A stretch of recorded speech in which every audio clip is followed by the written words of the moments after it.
The Peter Schiff Show. Well, gold finally traded above $1,300 an ounce this morning. It was the first time since January of 2015 that the price of gold traded above $1,300. The high I saw was about $1,302. Maybe it got a little higher when I wasn't looking. But by the time the U.S. stock market opened, the price of gold started to sell off, and it couldn't hold 1,300. In fact, we ended up negative on the day. We closed about 1291. And when gold failed to hold 1,300, you got a lot of selling in the gold stocks. And in fact, the gold stocks were way up in the pre-market. I saw some gold stocks trading up as high as 7%. Many were up 2 or 3% before the open. Some of them still managed to open with some pretty big gains, new 52-week highs, new multi-year highs. But then the selling commenced.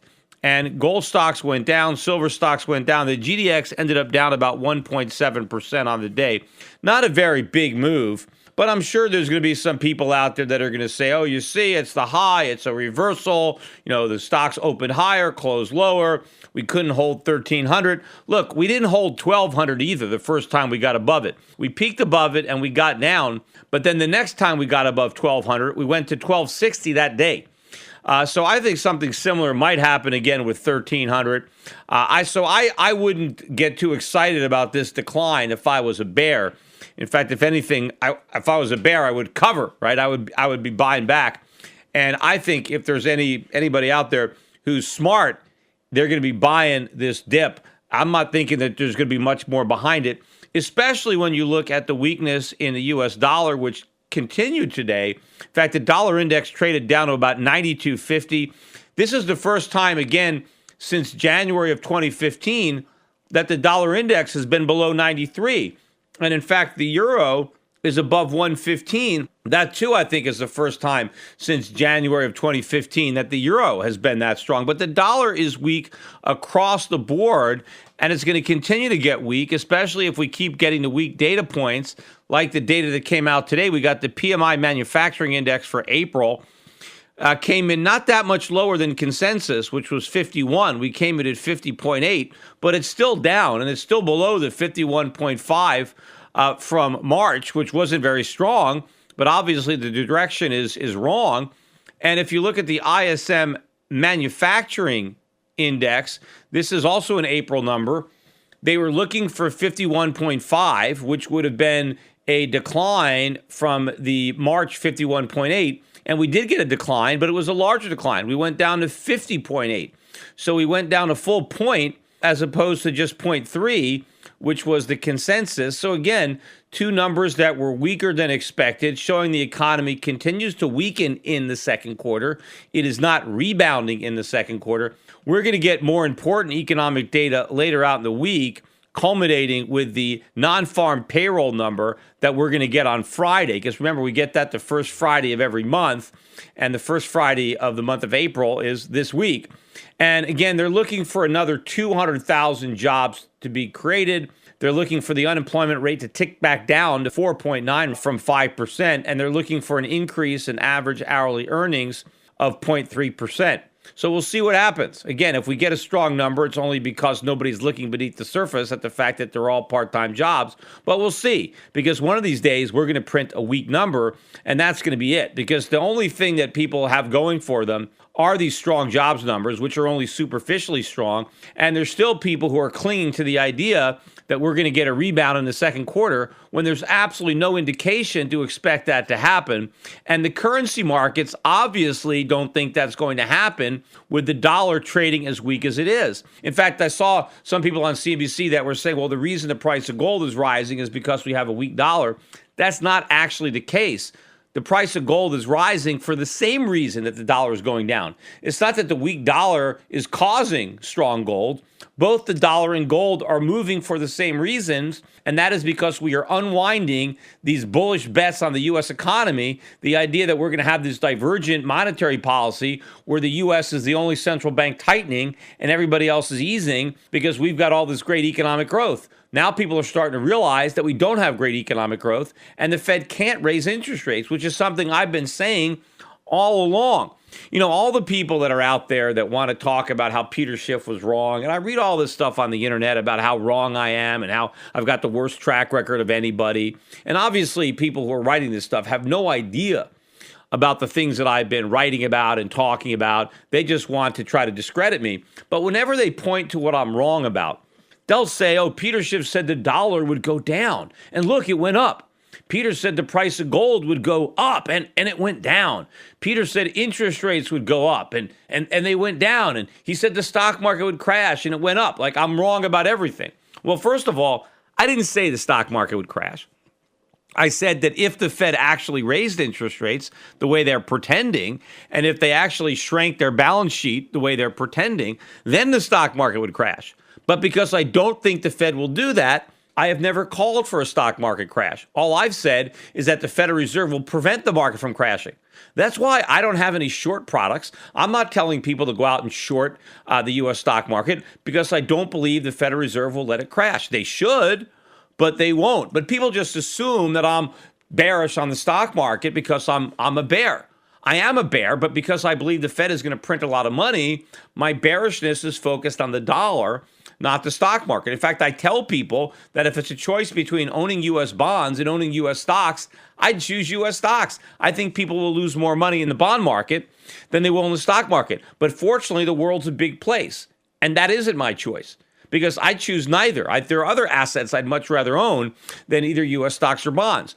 But most American investors, they feel that's their only choice. And if that's your only choice, I'd rather be in equities because I think the Fed is going to print a lot of money. But of course, my bond prediction that the price of bonds are going to collapse and interest rates are going to go up, that is an end game prediction. I'd never say, hey, tomorrow, I never tell people, hey, go out and short bond futures because the price of bonds is about to collapse, interest rates are going to go up. No, that's going to be the final thing that happens after everything else comes true. Eventually, yes, the Fed will lose control of the dollar, they'll lose control of the bond market, and interest rates will go up. But in the short run, I don't think that's happening. I think the Fed's going to keep interest rates as low as they can for as long as they can. So people who are trying to discredit me by talking about the fact that, oh, Peter Schiff said interest rates are going to go up, they will eventually. But I've always said that the Fed is going to try to keep interest rates at zero. I'm the guy that says they're not going to raise rates. So how does that sound like I'm saying rates are going to go up? Eventually, long-term rates are going to skyrocket. Eventually, but I don't know when. Also, the dollar. Yes, the dollar had been rising up until this year when it's falling. But of course, my critics don't want to give me any credit for getting it right? Because everybody was saying the dollar was going to rise in 2016. I was one of the only people saying it would fall. And so far, it's off to a very, very bad start. But it was rising up until this year, right? And the price of gold was falling up until this year. But that doesn't make me wrong. The reason that the dollar was going up was because everybody else was wrong. Because everybody else believed that we had a real recovery and they believed that the Fed was going to be able to raise interest rates. And so, based on those two false beliefs, they bought the dollar. But because everybody else shared in those false beliefs, everybody bought the dollar.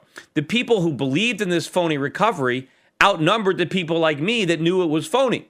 And so because you had so many people who were wrong, all the wrong people were buying the dollar. And as the dollar went up, that gave them more money to pyramid up their trades and buy even more dollars. And so it kind of becomes a self-fulfilling prophecy, just like any bubble, right? The people that bet on it initially make a lot of money until they lose all their money. All the people that thought these dot-coms were going to be so valuable in the late 1990s, they kept buying them. And as they went up, they had more equity. They could borrow. They could buy more. And of course, when you buy something and it goes up, you think you're right. And other people think you're right, so they follow your example and they buy too, right? So all the people who were buying the dollar were doing it because they were wrong. Yet people wanted to say, oh, Peter Schiff is wrong because the dollar is going up. What people didn't look at is what was I actually saying? What I was saying that would cause the dollar to go down, all that stuff was happening. So if you look at all the things I've been saying about the economy and writing about the economy for the past few years, all the stuff is coming true. I've been 100% right on how I thought the economy would not respond the way everybody believed to the Fed stimulus, that we would not have a sustainable recovery, that we would not reach escape velocity, that the Fed would not be able to raise interest rates. All that stuff has happened. And I knew that since all that stuff was going to happen, the dollar would go down. but it hadn't gone down yet. That didn't make me wrong. Look, I was talking about the housing bubble in 2002 and 2003, and I was writing extensively about it online in 2004 and 2005. Yet all my critics who said I was wrong, there was no housing bubble, they used the rising housing prices to prove I was wrong. That didn't prove I was wrong. That just proved that there was a bubble. It just kept getting bigger and bigger and bigger. The fact that the bubble got bigger didn't mean my forecast that the bubble would pop was wrong. It just got bigger than I thought, although I never placed a date on when I said the housing market would collapse. I just said that it would. I knew it was a bubble. So the same thing is happening now. And all the people for the last several years who have been criticizing me because the dollar has been rising, because gold has been falling, and they are saying, the market is proving Peter Schiff wrong. No, it wasn't. The market wasn't proving me wrong. If anything, it was probably validating what I was saying because the bubbles that I had identified were getting bigger and bigger. But once these bubbles pop, once all the people that have been buying the dollar and selling gold figure out that they bought into a false paradigm, just like the people who bought the dot-coms or the subprime mortgages, the market's going to implode. Then the dollar's going to tank. Then gold's going to take off, right? Then all the people who are criticizing me are going to look as foolish as all the people who are criticizing me on the Peter Schiff was right video because they still don't understand. In the short run, it's all about what people think, not about reality. And if everybody is wrong, then the markets are going to reflect that. And ultimately, though, reality is going to cause the markets to change. Assets will be repriced, not based on what people thought was going to happen, but based on what actually happened. It happened with the subprime mortgages. They got repriced to zero. It happened with a lot of these dot-com stocks. They got repriced to zero. At one point, a lot of them had billion-dollar market caps. Just because people expected them to be very profitable, those expectations were wrong. And when people figured it out, the stocks collapsed and they went to zero. Now, these companies were worthless the entire time. They were worthless when people were paying these inflated prices. They just didn't know they were worthless because they had all kinds of expectations that weren't real. Same thing with these subprime mortgages. The minute they were issued, they were worthless. I knew there's no way the borrower was going to pay it back, but a lot of the people at the time who were in on this bubble, didn't know it was a housing bubble. They actually believed that these borrowers on these liar's loans with no down payments were actually good for the money. Of course they weren't, but they believed it. And because they believed it, the bonds had value until they figured out that the borrower's no good and then the bonds had no value. So it's the same thing. And the markets are just starting to validate what I've been saying because the dollar is just starting to break down. Technically, it doesn't have very much support here. I see an acceleration of the weakness in the dollar. I see an acceleration of the strength of gold. We only have a few more months, I think, before the data is so overwhelmingly negative that the Federal Reserve has, no choice but to acknowledge it and confirm what the markets are already telling you, that there are no more rate hikes, that in fact we're having a rate cut and we're getting QE and maybe negative rates. And the only wild card is the election. And will they want to admit this before the election, or will they try to hold off until after the election when hopefully, as far as the Fed's concerned, Hillary Clinton is our next president? But, I don't know how good the odds are. I think Donald Trump has a much better chance than the odds makers are saying of beating Hillary Clinton, because this economy is going to get worse and worse and worse. And the worse the economy is, the more votes Trump's going to get, because Hillary is part of the establishment. She's a continuation of Obama. And Trump represents the real hope and change that Obama didn't deliver. Now, Trump might not deliver it either. And again, a lot of the things that he's saying is not what we actually need or what's going to turn the situation around. But at least what he's saying seems genuine, and it seems different. And he's certainly different. He's about as different as a candidate as we've ever had. And so if there's some kind of hope for change, certainly seems like Donald Trump could be an agent to deliver that change. After all, we didn't get any change at all from Barack Obama. But, I wanted to talk on this podcast about Puerto Rico. Puerto Rico is in the news again because they're now defaulting on a major debt payment that was due today. And so there's a lot of articles written about it. And of course, Congress has been in a lot of pressure to do something. But the hedge funds, which have given a lot of money to candidates and are spending lots of money on these ridiculous ads that I see all the time on CNBC about opposing the bailout for Puerto Rico, what Congress is talking about is not a bailout. What's going to happen is if they don't get the ability to restructure their debt, which they should have legislatively, Congress took away the right of Puerto Rico's equivalent of municipalities to go through a bankruptcy, just like other cities in the United States can, like Detroit can. Puerto Rico can't do it because Congress took away that right. If they don't have that right back, if they're not allowed to restructure their debts, then they will need a bailout. What the people who are running all these commercials, these hedge funds that are paying for all these commercials, and they're saying oppose the bailout, the irony of it is they want the bailout because the bailout money will go to the hedge funds. That's what the bailout money will be used to do, is to repay the bonds. If Puerto Rico's allowed to be restructured, they won't need a bailout because the hedge funds are going to be the ones that lose. They're trying to make it out like it's these mom and pops who are going to be the losers. No. It's all these wealthy hedge funds that are going to lose out, but they need to lose out because they never should have bought these bonds. That is the problem. People want it's heads I win, tails you lose capitalism, which is not capitalism. Look, you buy bonds from an overly indebted issuer, there's a good chance you're not going to get your money back. And when you don't get your money back, you don't go to Congress for a bailout. You just accept the fact that you gambled and you lost.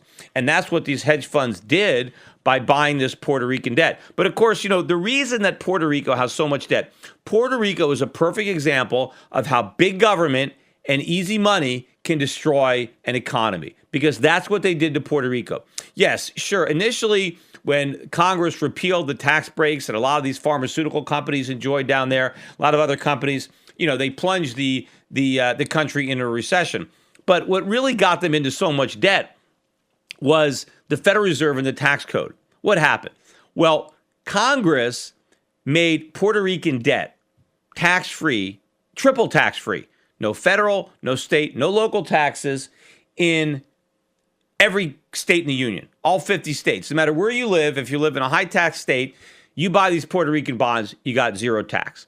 So what happened was all these muni bond funds bought up Puerto Rican bonds to put them in their portfolio.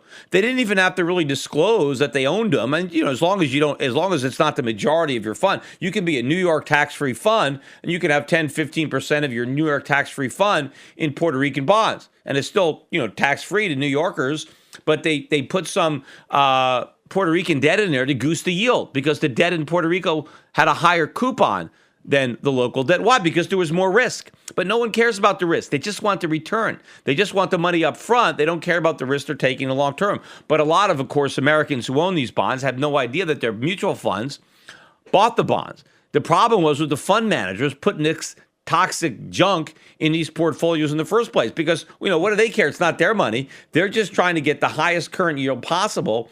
They don't care about the risk. So you had this tremendous demand. That's the moral hazard. You have all this demand. Everybody wants Puerto Rican debt. Well, that means the Puerto Rican government has to go into debt, right, to create the bonds that all these funds want to buy, which is perfect for politicians because politicians want to bribe the voters.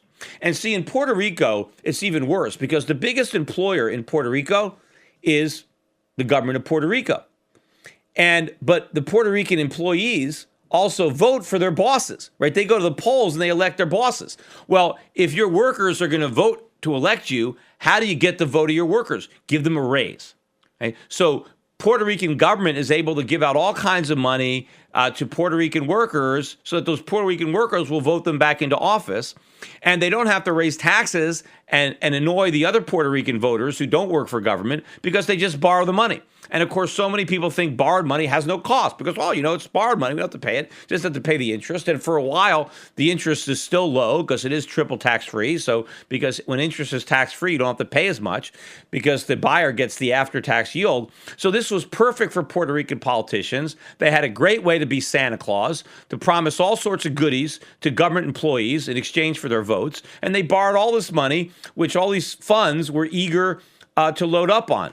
But the hedge funds only got in recently. What happened was when the bond funds basically said, you know what, this is too risky, Puerto Rico, let's take our lumps, let's sell, right? That's when the hedge funds, these vulture funds started coming in and they started buying these bonds. They didn't pay par. They paid 70 cents on the dollar, 80 cents on the dollar, and now they want par. No. They're going to get a big haircut. They're going to get a bigger haircut than the original owners. But this is the problem. We created this. And to make it worse, when the Federal Reserve lowered interest rates to zero, that only increased the desire to get yield. Everybody wanted yield, and Puerto Rico had what everybody wanted, triple tax free. So this was a perfect storm of government. And then, of course, what happened in government was socialism in Puerto Rico, big government, some of it imposed by Puerto Rico itself, but a lot of it imposed upon them by the U.S. mainland. The minimum wage law. All you guys that want $15 an hour minimum wage, Puerto Rico's had that for years on a equivalent basis because the per capita income in Puerto Rico is basically less than half of what it is in the United States. So a $7.25 minimum wage in Puerto Rico is like a $15 minimum wage. So they've had it for years, and that's why hardly anybody in Puerto Rico has a job, because you can't get jobs because the minimum wage is too high. And then, of course, we crippled them with the Jones Act, which makes it so expensive to ship goods in and out of Puerto Rico. That requires the Puerto Ricans to have goods travel on U.S. flag ships, which cost a fortune. No one else in the Caribbean has to pay that kind of freight. So that means everything in Puerto Rico costs so much more than it costs on any other Caribbean island. Not only does that make it harder for the Puerto Rican residents to live because everything is expensive, but think about Puerto Rico in terms of a tourist destination. Puerto Rico has a tiny percentage of its GDP from tourism. I mean, the lowest of any island in the Caribbean. I forget what it is. Maybe it's around 3% or something. It is tiny. Puerto Rico should be the biggest tourist destination in the Caribbean. Why? You don't need a passport. Right? You can just go there with a driver's license. It speaks English. The dollar is the legal tender. It's very close. You have a lot of flights going back and forth to Puerto Rico. When you go to other Caribbean islands, a lot of times you have to transfer through Puerto Rico or some other major hub. And then, of course, you got to wait in long lines because you got to have your passport and all that. Your cell phone, when you go to Puerto Rico with a U.S. cell phone, it's not even roaming. It's free. You don't even have to pay extra for text messages or data. It's just like being in the United States. So you should have middle-class Americans flocking to Puerto Rico for a vacation. Why aren't they going there? Why do they go to other islands? And it's not because, people think it's like a gang from like a West Side Story that people don't want to go. It is a beautiful island. It's got some of the nicest beaches. They've got great surfing. They got the best surfing in the Caribbean in Puerto Rico. Most Caribbean islands, you can't even surf. There is fantastic surfing in Puerto Rico. And it's big. They've got a city. They got stuff going on. They got a nightlife. They've got a rainforest. And there's a lot to do in Puerto Rico compared to other Caribbean islands. Why doesn't Puerto Rico have a bigger tourist industry? And it's because of the minimum wage law and the Jones Act. What does that mean? That means that if you're running a hotel in Puerto Rico, number one, you've got to pay extremely high prices for labor relative to other Caribbean islands. You got to pay more for, the chambermaids. You got to pay more for the people that cook the meals, or just the people that, that hand out towels at the cabanas, whatever it is. You have a lot of people that work at a hotel, and they all collect money. Well, to hire these people at Puerto Rico, it's a lot more expensive than hiring them in some other Caribbean island. Also, all the products that they have to import, whether it's the bath products, right? The shampoos, the soaps, or they have to bring in, food that has to import, or just material, whatever they have to bring in is so much more expensive because the shipping costs are through the roof because of the Jones Act. These other Caribbean nations don't have to bring stuff in American flag ships. They can use the cheapest ships around. We're stuck with the highest cost ships around. So Puerto Rico can't compete for the budget traveler. So when people are looking for a low-cost Caribbean vacation, Puerto Rico just can't compete. So we've destroyed it. We've forced Americans, instead of visiting a U.S. territory where the American citizens can have a job, we're basically forcing them to go to another island where some foreigner gets that business. Now, America did this. U.S. Congress did this to Puerto Rico. And we want to act like this is, has nothing to do with the minimum wage or the Jones Act. It's got everything to do with that. And this is a perfect microcosm of what's wrong with America on the mainland. And, the irony of it all, and I said this before, as broke as Puerto Rico is, America is actually more broke. On a per capita basis, even if you adjust it for relative incomes, we are more heavily in debt than Puerto Rico. The difference is our creditors don't care. Well, you know what? A few years ago, Puerto Rico's creditors, they didn't care either. They were just as broke a few years ago as they are today. They couldn't repay their debts a few years ago. It's just that no one cared that they couldn't repay, so they can keep borrowing. It's only until your creditors finally wake up that you're in trouble. Well, does that mean America's creditors are never going to wake up? Of course they are. We're going to be facing the same problem. Now, the difference is, well, we can just run the printing presses. Puerto Rico, they don't have their own independent Federal Reserve. They can't print up their own Puerto Rican dollars. They've got to use the ones that we create. And we're not doing a special QE program for Puerto Rico. Of course, we could do that, right? That their problems would be solved, right? But if America is going to say, okay, well, no one wants to loan us money anymore. We're just going to monetize all the debt. We're just going to print all the money. Well, then the dollar is going to collapse, and then it's not going to matter because we're going to be stuck because it's going to be massive inflation. It's going to be runaway inflation. And so the fact that, we haven't defaulted on our bonds isn't going to matter because the bonds are going to be worth anything anyway. But we are in the same predicament, only worse than Puerto Rico. But the bottom line is to solve the problem in Puerto Rico, not only do we need to allow Puerto Rico to restructure this debt because there's no way the Puerto Ricans can repay it. And it's not fair to expect them to repay it because they're idiot politicians who they were dumb enough to elect got them into so much debt. But the lenders, they share in the blame. You lend money to an overly indebted country that's promising basically to enslave the populace in order to repay you, you don't deserve to get your money back. If you were dumb enough to lend the money, well, then you're going to lose it. Now, I recognize a lot of Americans didn't even know they own these bonds, but that's your advisor's fault. Get a better advisor. Fire your advisor who didn't tell you had Puerto Rican bonds in your fund. Do your homework. There's no guarantees when you invest. So even if you accidentally buy something that has these Puerto Rican bonds, you've got to bear the consequences. Hey, that's, nothing is guaranteed. It's not a sure thing. That's why you got the higher yield, because you took a risk. So we got to let the country restructure. It's not a bailout. A bailout is what happens if Congress does nothing and then the country completely collapses and then we have to write a federal check. And unfortunately, if there is a bailout, they're probably going to siphon all that money to the hedge funds that own the bonds. So I don't want any bailout for Puerto Rico. I don't want a bailout for the creditors either.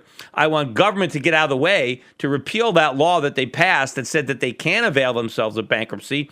Let Puerto Rico go through a restructuring, through a bankruptcy. Let them work out a deal with the creditors so they can pay something that isn't an undue hardship on the people who are living in Puerto Rico, so you can still have an economy that works, because it can't work with all this debt. You take away a lot of the debt, the economy in Puerto Rico can work, especially if we get rid of the minimum wage and let Puerto Rico set its own minimum wage, not have to abide by the federal minimum wage. Let them set their own minimum wage and get rid of that ridiculous Jones Act that is only in there for the labor unions. Take away those two things, and Puerto Rico will thrive. In fact, given the new, Act 20 and Act 22 that they passed, which allows people to move to the island and operate businesses in a very, very low tax environment, Puerto Rico can actually boom. Puerto Rico could be the most prosperous.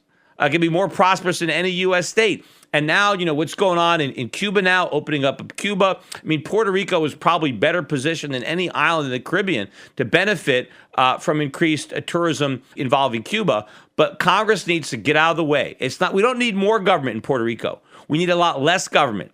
And the only thing standing in the way of less government in Puerto Rico is probably the U.S. Congress and the hedge funds that have bought up all these bonds. Attention listeners, I have an urgent message for you. We're in the middle of a war. The global conflict is destroying the lives of millions without a single bomb being dropped. It's called the International Currency War, and your bank account has been drafted to fight. The victims in this conflict are our currencies: the dollar, the euro, the yen, the pound. They are all heading to zero as irresponsible central banks compete to see who can print the most the fastest. But there's one form of money politicians and central banks can't destroy: gold. Today, it's more important than ever to understand the value of gold in your portfolio and to keep a close eye on major market developments. Subscribe to my monthly videocast and you'll be the first to hear my latest analysis on gold investing and the currency wars. Visit goldvideocast.com right now to subscribe for free. I call the dot-com bust, then the housing bust, and I advised clients to diversify into foreign equities and hard assets while the rest of Wall Street laughed at me. Now I want to keep you up to date on the next crisis that is brewing. My gold videocast also includes personal interviews I've conducted with other contrarian investors like Jim Rickards and Axel Merck. Gold has gone up 256% since 2003, but it has a lot further to go. Don't miss the rally. You can prosper during this time of currency wars, but only if you stay educated. Get a free subscription to my gold videocast at goldvideocast.com. That's goldvideocast.com. There's so much factually incorrect information and underreporting by legacy media today. Shouldn't there be truth in media? Well, there is. Truth in Media. Recently, a novel thought is now a reality with truthinmedia.com. Led by award-winning journalist Ben Swan, truthinmedia.com is the source for uninfluenced, reliable, fearless news, where journalists pursue real questions, not conspiracies. Make truthinmedia.com your default browser's homepage today and get breaking news and commentary that speaks the truth to power. It's also where you can tune into the Peter Schiff Show every week. Visit truthinmedia.com today. That's truthinmedia.com. Access the Truth in Media RSS feed by visiting truthinmedia.com/feed.